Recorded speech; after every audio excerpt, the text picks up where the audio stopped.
साथियों, स्वागत है आप सभी का एक बार फिर से मेरे चैनल पर। तो जैसा कि आपको पता है कि अभी हम आईसीएमआर के क्वेश्चंस को डील कर रहे थे, बट अभी यहाँ पर आपके लिए एक इम्पोर्टेंट इन्फॉर्मेशन है जो मैं आपके साथ शेयर करना चाहता हूँ। और वो इम्पोर्टेंट इन्फॉर्मेशन ये है कि एक और अपॉर्च्युनिटी आपके पास है अपना पीएचडी में भविष्य बनाने के लिए। जिस तरीके से जिनका आईसीएमआर, सीएसआईआर अच्छा हुआ है, उनके लिए बहुत अच्छी बात है। बट जिनको थोड़ी-सी पेपर कम अच्छे हुए हैं, उनके लिए एक ऑप्शन और है। ठीक है? और यहाँ पे एक पॉजिटिव न्यूज़ आपके लिए है कि जो कि आप जानते हैं Tata institute of the fundamental research. तो जो बच्चे अभी इस चैनल पे नए जुड़े हैं या टाटा इस पर्टिकुलर चीज़ के बारे में नहीं जानते हैं क्योंकि उन्होंने सीएसआईआर, गेट और यूजीसी, डीबीटी, आईसीएमआर इन सब चीज़ को सुना होगा, उनके लिए नया है, तो मैं थोड़ा-सा ब्रीफ कर देता हूँ।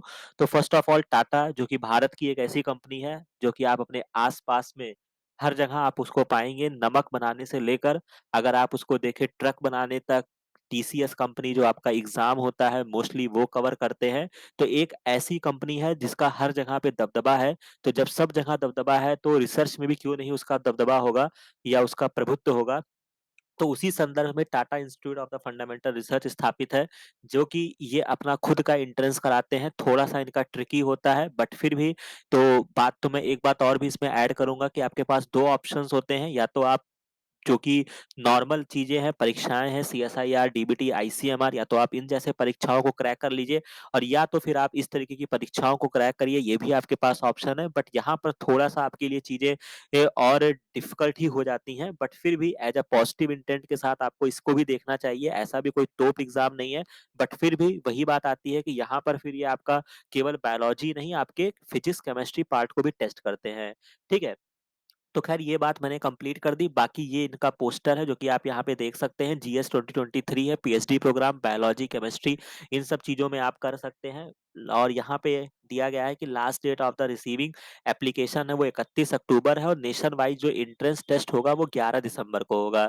ठीक है? बाकी यहाँ पर जो और इम्पोर्टेंट चीज़ें जो आपके लिए है वो यहाँ पे आप देख सकते हैं। बिगिन एप्लीकेशन ये कब स्टार्ट होगा, तो ये आप यहाँ पर क्लिक करेंगे तो ये अभी यहाँ पे स्टार्ट नहीं हुआ है। जब ये एप्लीकेशन स्टार्ट होगा, तो ये जो लिंक है वो अपडेट कर दी जाएगी 8 अक्टूबर को। तो हालाँकि अभी 1 हफ्ते बाद एप्रॉक्स ये चीज़ें एक्टिव होंगी, ठीक है? बाकी यहाँ पर आपको और भी चीज़ें यहाँ पे देखने को मिल जाएगा। यहाँ पे एप्लीकेशन फ़ीस दिया गया है, तो थोड़ा-सा ये फीमेल्स में वरीयता देते हैं। तो फीमेल्स के लिए यहाँ पे ₹500 का फ़ीस है, मेल कैंडिडेट के लिए ₹1000 है।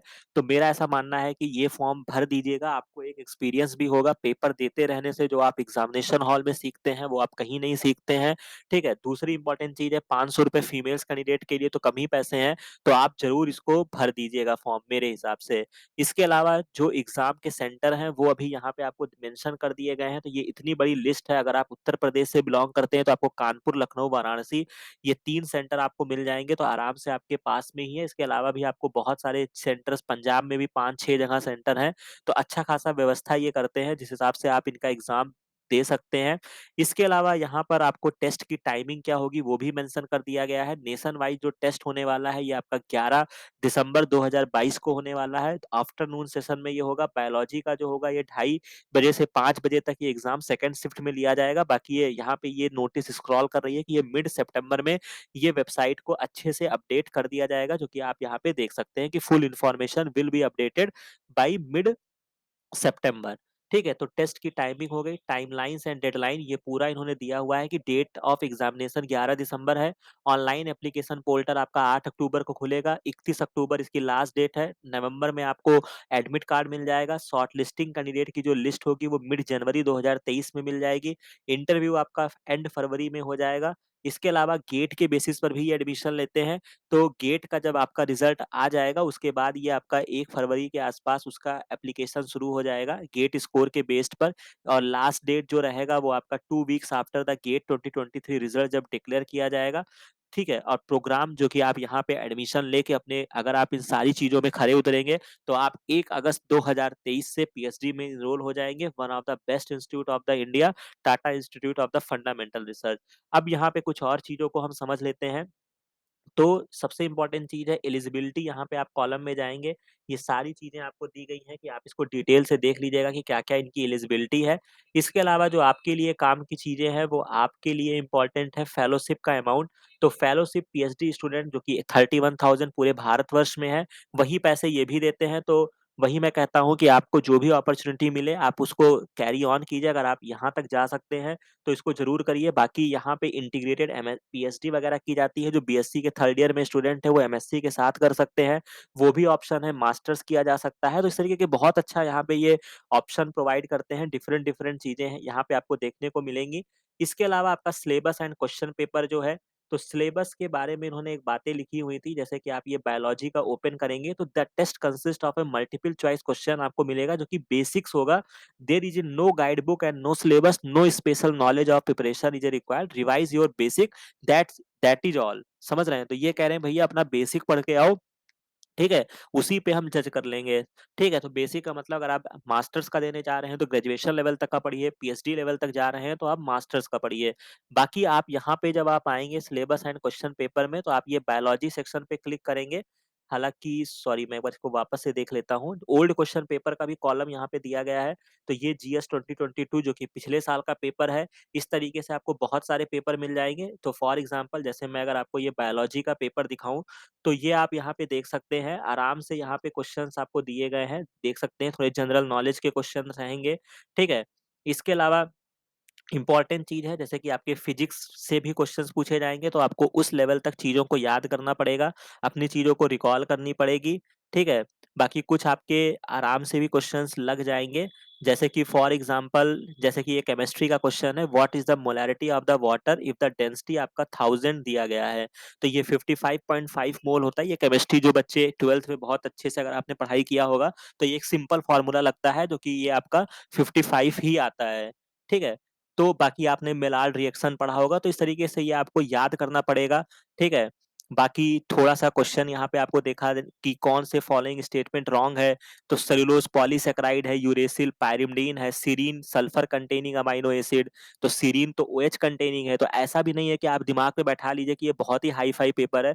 कुछ क्वेश्चन्स आपको आराम से देखने को मिलता है, जैसे के कैट अपॉन केएम क्या इंडिकेट करता है, तो ये स्पेसिफिसिटी को दिखाता है, समझ रहे हैं? तो बस आपकी नॉलेज क्लियर होनी चाहिए। उसके अलावा आप यहाँ पे देख सकते हैं, कोई इतना तोप पेपर भी नहीं है, बट हाँ, इसके लिए आपको अपनी बेसिक्स रिकॉल करनी पड़ेगी, ठीक है? बाकी आप यहाँ पे बायोलॉजी के सेक्शन में आएँगे तो ब्रेन का कौन-सा पार्ट मेमोरी के लिए होता है, तो ये आपका हिप्पोकैम्पस होता है, ठीक है? बाकी ये क्रॉसिंग से क्वेश्चन पूछा गया है। बाकी इन्होंने एक क्वेश्चन जो कि बहुत ही बेसिक क्वेश्चन है, कि एक कल्चर किया यूकैरियोटिक सेल लाइन का, उसमें रेडियो लेबल्ड मेथियोनीन ऐड किया, after addition you are able to cleanly separate individual organelle at different time, किस ऑर्गेनेल में आपको रेडियो एक्टिविटी सबसे पहले दिखेगी, समझ रहे हैं? तो ऑब्वियस सी बात है कि आप प्रोटीन की सिंथेसिस को देखने वाले हैं। रेडियो लेबल्ड अगर आपने मेथियोनीन डाला है तो जो फर्स्ट कोडॉन क्या होता है, मैंने आपको यही तो बताया था, मेथियोनीन होता है। तो प्रोटीन की जब सिंथेसिस होती है तो वो रफ एंडोप्लाज्मिक रेटिकुलम पर होती है, तो उसका जो करेक्ट आंसर बनेगा वो रफ एंडोप्लाज्मिक रेटिकुलम बनेगा। समझ रहे हैं? तो इस तरीके से चीज़ों को ये डेराइव करके पूछते हैं। बाकी ये हीमोग्लोबिन का मैंने आपको चैप्टर पढ़ा रखा है। मैच्योर वर्टिब्रेट एरिथ्रोसाइट क्या करता है? Haemoglobin to carry oxygen. ठीक है? तो ये इस तरीके से यहाँ पे दिया हुआ है। बाकी ये बहुत सारी चीज़ें दी गई हैं। ऑलवेज की बात कर रहे हैं। ठीक है? तो यहाँ पे और भी चीज़ें भी ऑप्शंस दी गई हैं, बट आप उसको देख लीजिएगा कैसे क्या होता है। बाकी कुछ आपके फाइलम के क्वेश्चन हैं।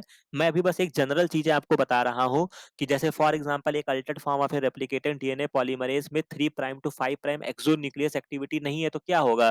तो अगर आप सिंपल सी बात जानते हैं तो पॉलीमरेज़ में जो 3 प्राइम टू 5 प्राइम होता है, ये आपका क्या करता है? ये आपका प्रूफ रीडिंग करता है। ठीक है? इस तरीके की चीज़ें ही तो करता है।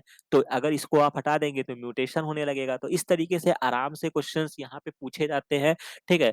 बाकी कोडॉन को लेकर क्वेश्चन है, इस तरीके से यहाँ पे आप देख सकते हैं कि क्वेश्चंस पूछे गए हैं, बस मैं एक नज़र में देख रहा हूँ, ठीक है? तो कुल मिला के इस तरीके से आपको क्वेश्चंस पूछे जाएँगे, तो आपको इस लेवल की भी तैयारी करनी पड़ेगी। तो बहुत तोप एग्ज़ाम भी नहीं है, बट हाँ, फिर भी अच्छा खासा लेवल आपसे पूछा जाएगा। बट मेरा सजेशन आपके लिए यही रहेगा कि आप इसको फॉर्म को भरिए, इस पेपर के लिए ज़रूर जाइए, बाकी इनके प्रीवियस ईयर पेपर को भी सॉल्व करिए, अपनी बेसिक्स को रिकॉल करिए, जो कि आपने इस आईसीएमआर के एग्ज़ाम में भी आपने सीखा कि कितने आपके बेसिक्स पूछे जाते हैं। तो ऐसा नहीं है कि अभी आपको लग रहा था कि शायद ये आईसीएमआर क्यों इतना बेसिक्स पूछ रहे हैं, ऐसा नहीं है। जब आप एक बड़े एग्ज़ाम देने जाते हैं, टाइफर भी अगर आप देने जा रहे हैं, तो वो भी आपसे अपेक्षा करते हैं कि आपको पता होना चाहिए, और मैं भी ऐसा मानता हूँ कि आपको पता होना चाहिए कि अगर आप कल को किसी रिसर्च इंस्टीट्यूट में ज्वाइन करते हैं, अगर आपसे पूछ लिया कि भाई 0.9% NaCl बनाइए, आप दुनियादारी जानते हैं 0.9% NaCl बफर बनाना, सॉल्यूशन की मोलैरिटी मोलैरिटी अगर आप नहीं जानते हैं, तो क्या करेगा वो साइंटिस्ट आपसे बहुत लंबी चौड़ी बात करके, समझ रहे हैं? तो इन सब चीज़ों की अपनी वैल्यूज़ हैं, तो आप इन इन पहलुओं पर भी अपना करिए, क्योंकि इससे आपका इंटरव्यू में भी तैयारी होगा। मैं आपको बार-बार बता रहा हूँ, आपको ऐसा नहीं कोई एग्ज़ाम क्लियर कर लेंगे, या फॉर एग्ज़ाम्पल जिन बच्चों का आईसीएमआर अच्छा हुआ है, वो अपने आगे इंटरव्यू के लिए भी अपने देखें, क्योंकि वहाँ पे आपसे यही पूछा जाएगा कि आप कैसे कार्य करेंगे, कैसे सॉल्यूशन बनाएँगे। तो ख़ैर ये पूरी इन्फॉर्मेशन थी, बाकी अभी ये वेबसाइट पूरे तौर पे अपडेट नहीं हुआ है, बाकी यहाँ पे सारी इन्फॉर्मेशन आपको देखने को मिल जाएगी, जो भी आपके रिगार्डिंग जो भी आपकी चीज़ें हैं, कैंपस एंड सेंटर्स इनके कहाँ-कहाँ पर हैं, वो भी आप देख लीजिए लगे हाथ। तो बायोलॉजी के क्योंकि हमें तो बायोलॉजी से मतलब है, तो बायोलॉजी में अगर आप देखेंगे तो ये आपको टाइफर बॉम्बे में आपको मिलेगा, एनसीबीएस आपका बेंगलुरु में है, और एक टाइफर का सेंटर हैदराबाद में है। तो हालाँकि ये आपके डिस्टेंस से तो काफ़ी दूर है, अगर आप यूपी से बिलॉन्ग करते हैं, अन्यथा अगर आप उसके आस-पास हैं, अगर आप जा सकते हैं तो बहुत अच्छी बात है, एक बहुत अच्छी अपॉर्च्युनिटी है। टाटा कंपनी में भी आप अच्छे टाइफर में भी आप अच्छा रिसर्च कर सकते हैं। बाकी इनके कैंपस मुंबई, पुणे, बैंगलोर एंड हैदराबाद में है। ठीक है? तो ये इन्फॉर्मेशन थी। तो बाकी आप इसमें पूरी वेबसाइट अच्छे से दी गई है, आप इसको अच्छे से पढ़िएगा, समझिएगा। क्वेश्चन भी मैंने आपको दिखा दिए, ऐसे भी रॉकेट क्वेश्चन नहीं है कि जो आप नहीं कर पाएँगे। तो मेरे हिसाब से इस फॉर्म को ज़रूर फिल करिए, सेंटर अगर आपके नज़दीक है तो इस एग्ज़ाम को ज़रूर दीजिए, ठीक है? तो ये इन्फॉर्मेशन थी, बाकी ये भी इन्फॉर्मेशन अगर आपको अच्छी लगी हो, तो इस चैनल को लाइक करिए, सब्सक्राइब करिए, और जो अगर आप निराशा हाथ लगी है अगर आपको आईसीएमआर से, तो फिर से उठ खड़े होइए और इस पेपर के लिए भी अपनी तैयारी आज से, अभी से, इसी क्षण से स्टार्ट कर दीजिए। बाकी ये वीडियो अच्छा लगा हो तो इस चैनल को लाइक करिए, सब्सक्राइब करिए, बाकी मिलते हैं नेक्स्ट वीडियो के साथ, नई इन्फॉर्मेशन के साथ। Thank you very